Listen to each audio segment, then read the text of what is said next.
হুগলির বাবনার হাটতলাতে আমাদের বাড়ি। আপনারা কি করেন সবাই? আমরা সবাই বিজেপি করি। আরে বিজেপি তো রাজনীতি করেন, এমনি কাজ খান কি দিয়ে? চাষবাস সবাই করি। চাষ করেন? হ্যাঁ, চাষ করি। ফসলের দামের অবস্থা কেমন? ফসলের দামের অবস্থা একদম পুরো অলেজ্জ চলছে একদম। অলেজ্জ। কি চাষ করেন আপনি?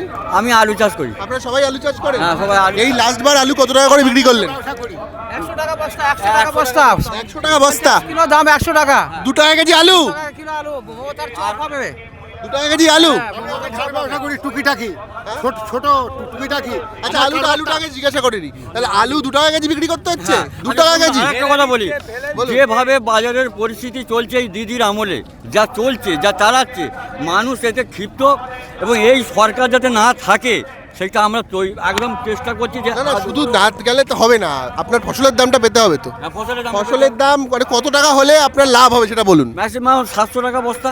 700 টাকা বস্তা। 700 টাকা বস্তা হলে কত? 200 টাকা বস্তা। হ্যাঁ, 200 500 টাকা বাড়তি লাগবে, তাই তো? বাড়তি লাগবে। তাহলে এই 500 টাকার কথা আপনার নেতারা বলছে মঞ্চ থেকে?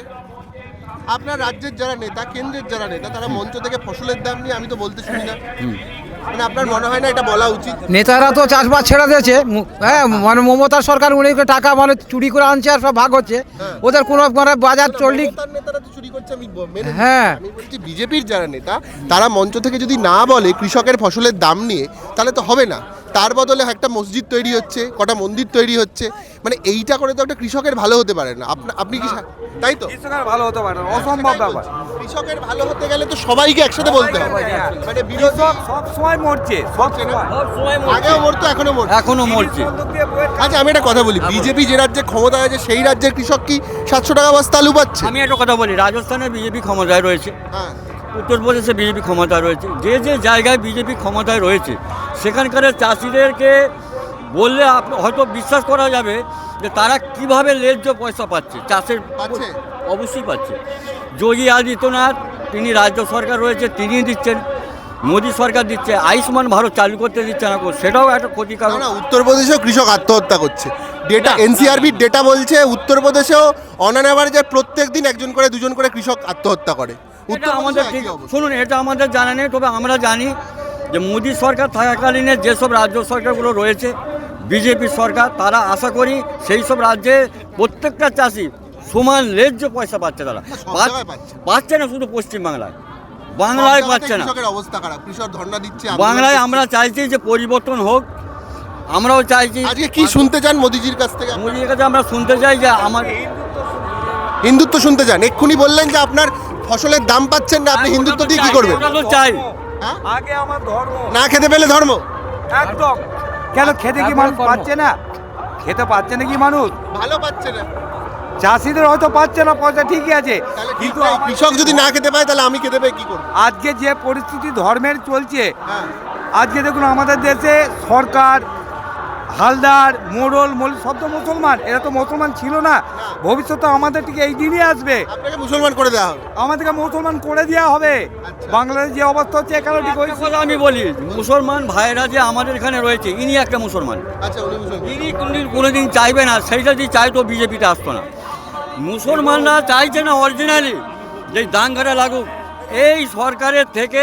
এই সরকারের হিন্দু যেসব আরও তার দলবল রয়েছে, তারা কিন্তু এইটাকে চাইছে যে আরও যাতে জিনিসটাকে গরিলত করে এই বিজেপি পার্টিটাকে এইসব মানুষজনকে যাতে মেরে ফেলা যায়, এটা শেষ করে দেওয়া যায়। মনে হয় না আগে একটা চাকরি পাবে আপনার ছেলে, ফসলের দাম পাবেন আপনারা, একটা ভালো বাড়িতে থাকবেন, দামি জামা কাপড় পরবেন। আপনার নেতা মন্ত্রীরা যে টাকা দামের জামা পরে, ধরুন আমি যে জামাটা পরে আছি আপনারা পড়তে পারছেন না, মাত্র ওইটুকু দাম, মানে সেটা তো আগে দরকার, তাই না? আমি সেটা বলছি। মানে তার মানে আপনাদের নেতা যারা, ধরুন প্রধানমন্ত্রী বা শুভেন্দু অধিকারী, সবাই যদি এক সুরে বলে যে কৃষকের ফসলের দাম লাগবে, কৃষক ফসলের দাম পাচ্ছে না, শ্রমিক মজুরি পাচ্ছে না, একজন হিন্দু কিংবা মুসলমান সে রাজ্যের বাইরে কাজে চলে যাচ্ছে, কাজে গিয়ে সে বাংলা বলার বলে তাকে মার খেতে হচ্ছে, এইটাও তো ঠিক নয় বলুন। যাচ্ছে পশ্চিমবাংলা থেকে গুজরাটে, যেখানে গুজরাটে ক্ষমতায় রয়েছে বিজেপি সরকার। বিজেপি সরকার ক্ষমতায় রয়েছে গুজরাটেতে, উনি রয়েছেন, ওনার মুখ্যমন্ত্রীর নামটা যদিও আমি ঠিক জানি না, যদিও গুজরাটে যেভাবে উন্নতি, যেভাবে গুজরাটকে স্বর্গের সিঁড়ি করে দিয়েছে, গুজরাট যেভাবে উন্নতির জায়গায় চলে গেছে, আশা করি পশ্চিমবাংলার মুখ্যমন্ত্রী এই যদি থেকে যায় তো হিন্দুদের বাঁচা একদম এই পুরো দেখুন ইনি মুশকিলের ব্যাপার। মুসলমান। হ্যাঁ হ্যাঁ হ্যাঁ? হ্যাঁ এনাকে বলুন আমরা মারছি কিনা জিজ্ঞাসা করুন, অত্যাচার হচ্ছে কিনা জিজ্ঞাসা করুন। ইনি তো চায় না, পাশাপাশি ইনাকে নিয়ে করানো হচ্ছে। টিএমসি সরকার মানে এসে আমাদের অসুবিধাই হয়েছে, দেখেছেন? বুঝলেন তো। এরাও আমাদের বলছে, মানে বলছে, মুসলিমরাও বিজেপি করতে গেলে, অন্য দল করতে গেলে মানে তারা জল বন্ধ, চাষ বন্ধ, দোকান বন্ধ সবই করে দিয়েছে। মানে আপনাকে ভোট দিতে দেন? যে যা স্বাধীনতা সে প্রয়োগ করবে, কিন্তু এই সরকার করতে দিচ্ছেন আপনার। হ্যাঁ, রাজ্য সরকার এই সরকারি আসল হচ্ছে মৌলবাদী এই সরকার। কিন্তু এই যে টাটা কারখানার জন্য আপনারা এসেছেন এখানে, এই টাটা কারখানার এই দুর্গাপুর এক্সপ্রেসে মমতা বন্দ্যোপাধ্যায় ধর্ণা দিয়েছিল, টাটা বন্ধ করেছিল, কিন্তু সেই সময় তৎকালীন বিজেপির কেন্দ্রীয় সভাপতি রাজনাথ সিং মমতা বন্দ্যোপাধ্যায়ের সঙ্গে ওই মঞ্চে ছিলেন এবং এবিপি আনন্দের সাক্ষাৎকারে তিনি বলেছিলেন যে আমরা মমতা বন্দ্যোপাধ্যায়ের সঙ্গে আছি। আমি একটা কথা বলি, যখন উনি বলেছিলেন যে আমি মামাটি মানুষের সরকার, আমি মানুষের প্রত্যেকটা জিনিসকে উন্নতি করব, যত কিছু কেস আদালত যাই কিছু হোক, মামাটির মানুষের সরকার সমস্যার সমাধান মিটিয়ে দেবে। কিন্তু আখরে দেখা যাচ্ছে যে ওই মামাটির মানুষের সরকারই আজকে এই দেশের ক্ষতি করছে। এই দেশের কারখানার বিরোধিতা তো বিজেপিও করেছিল, আমার কথাটা এই জায়গায় করেছিল। আজকে তো আজকে বিজেপি নেতাদের ক্ষমা চাওয়া উচিত না বলুন? বলেছিল জোর করে জমি নিচ্ছে, বলেছিল জোর করে। মানে চাষবাস বন্ধ করে কারখানা করতে গেল সিপিএম, তার মমতার সেটা মানে ওর সহ্য হলো না, বলে আমি এবার পরিবর্তন করব। পরিবর্তন কি কেউটে সব পুষা পরিবর্তন, না চাষবাস করা পরিবর্তন? কিন্তু সেই সময় বিজেপিও তো মমতা বন্দ্যোপাধ্যায় সমর্থন, মমতা বন্দ্যোপাধ্যায় ফ্লপ হয়ে গেছে ভাই। কিন্তু সমর্থন তো বিজেপি করেছিল, এটা আপনি আপনাকে মানতে হবে যে বিজেপি তৎকালীন নেতারা আজকে ক্ষমা চাওয়া উচিত তাহলে, যে এই কারখানার যে বিরোধিতা মমতা বন্দ্যোপাধ্যায় করেছিল সেই সময় বিজেপি নিজে সমর্থন করেছিল সেই বিরোধিতা করেছিল তো রাজনাথ সিং নিজে বলেছিল। আপনার দেখুন, আমাদের সবথেকে মেন কথা হচ্ছে যে দেশকে চাষিরা রক্ষা করে। একদমই একদম সঠিক কথা বলছি কিনা জানি না আমি, একদমই তাই। কিন্তু আপনি খাওয়ান বলে আমি খাই, নরেন্দ্র মোদী খায়, শুভেন্দু অধিকারী খায়, মমতা সবাই ব্যানার্জি খায়, খায়। আপনারা সবাই খাওয়ান। কিন্তু যে সমস্ত চাষি চাষ করছে তাদের কোনো ভর্তুকি দিচ্ছেন না, ভর্তুকি বন্ধ হয়ে গেছে। ভর্তুকি মোটেই দিচ্ছেন না। তো ভর্তুকিটা কে বন্ধ করলো? সারে ভর্তুকি তো কেন্দ্রীয় সরকার বন্ধ করেছে, এটা তো মমতার। হ্যাঁ, ট্যাক্স নিচ্ছে হ্যাঁ, কেন্দ্র সরকার, সার লিখে পাঠিয়ে দিচ্ছে, ইফকো সার আপনি 1300 টাকা। এটা তো গোটা দেশেই সারের ভর্তুকি বন্ধ করে দিয়েছে কেন্দ্রীয় সরকার। কেন্দ্র সরকার বন্ধ করেনি, কেন্দ্র সরকার সারের ভর্তুকি কতটা বন্ধ করেনি, এই রাজ্য সরকার কিছুটা ওখান থেকে ট্যাক্স এটা বললে হবে না, কেন্দ্রীয় সরকার ট্যাক্স বন্ধ করে। চাপাচ্ছে। আমি আর বলি, এই কিছুদিন আগে ঘোষণা হয়েছিল, যেটা আমাদের যে রসায়ন কেন্দ্রীয় মন্ত্রী উনি ঘোষণা করেছিলেন যে 1300 টাকা প্যাকেট, 1 টাকাও বেশি নেওয়া যাবে না ইফকো সার, হ্যাঁ, শুনেছ নিশ্চয়ই। হ্যাঁ। কিন্তু সেইটা গেল কোথায়? এখন 1800 টাকা। 1800 টাকা। 1800 টাকা। তাহলে এই সরকারটা, কেন্দ্র সরকার বানছে 1300 টাকা, 13 আর 5 18, 500 টাকা বেশি প্যাকেটে উনি ওইখানে কী করছে? উনি ট্যাক্স ফেলেছে, উনি ওই প্যাকেটের প্রতি আলাদা করে 500 টাকা চাপে নিজে রোজগার করছে, নিজে নিয়ে নিচ্ছেন টাকাটা। মানুষ দিশাহারা হয়ে যাচ্ছে, চাষি চাষ করে লাভ করতে পারছে না। হ্যাঁ, এইখানেই যে সমস্যা। শুনুন, আমি 1300 টাকার বীজ কিনলাম, 3000 টাকার বীজ কিনলাম, 1300 টাকার আমি আলু কিনলাম, 400 টাকা করে লেবার দিয়ে আমি কাজ করে চাষ করে দেখা গেল 200 টাকা প্যাকেট আলু। তাহলে আমি কি করে মানে আমরা বাঁচবো কী করে? এই যে অবস্থাটা বদলাবে বলছেন বিজেপি ক্ষমতায়, অবশ্যই আপনি দেখুন, মানে আপনারা 700 টাকা আলু বস্তা বিক্রি করতে পারবেন? রাজস্থান দেখুন, আপনি দিল্লি দেখুন, আপনি উত্তরপ্রদেশ দেখুন, আপনি মধ্যপ্রদেশ দেখুন, এই কেরালা মোটামুটি ভোট হবে, ওটাও বিজেপি জিতবে। না বিজেপি তো, আমি বলছি শুনুন, বিজেপি তো বিরোধিতায় আছে, 70-75টা এমএলএ আছে তাদের। গত 5 বছরে একবার কৃষকের ফসলের জন্য কটা মিছিল হয়েছে আপনি বলুন? বিজেপি করেছে?